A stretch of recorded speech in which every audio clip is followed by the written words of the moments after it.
గద్దర్ కి BJP Padmashri award ఎలా ఇస్తారన్న కేంద్ర మంత్రి బండి సంజయ్ కి కౌంటర్ ఇచ్చారు సీఎం రేవంత్ రెడ్డి. గద్దర్ ని అవమానిస్తే వారి పార్టీ కార్యాలయం ఉన్న ప్రాంతానికి గద్దర్ పేరు పెడతామన్నారు.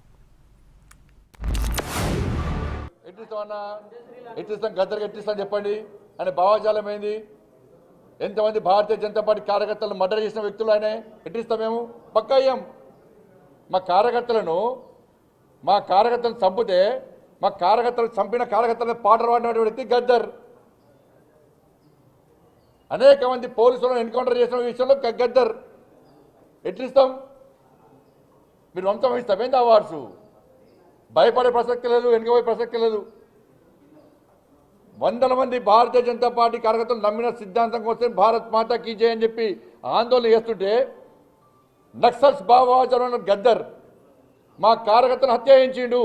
గద్దరన్నకు వ్యతిరేకంగా గద్దరన్న గౌరవాన్ని కించపరిచేటట్టు మాట్లాడితే మీ పార్టీ ఆఫీసు ఉన్న ప్రాంతానికి గద్దరన్న పేరు పెడతా. మీ పార్టీ కార్యాలయం అడ్రస్ రాసుకోవాలంటే గద్దరన్న గల్లీ అని రాసుకునేటట్టు చేస్తా బిడ్డ మిమ్మల్ని. మీరు అనుకోవచ్చు ఏం చేస్తాడు ముఖ్యమంత్రి, అవార్డులు మా దగ్గర ఉన్నాయి కదా, పద్మభూషణ్ పద్మశ్రీ ఇచ్చేది మేం కదా అనుకుంటున్నావు.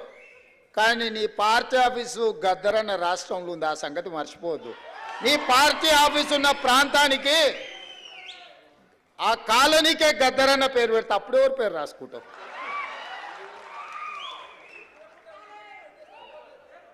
ప్రతిదానికి మా దగ్గర మందుంది స్వామి.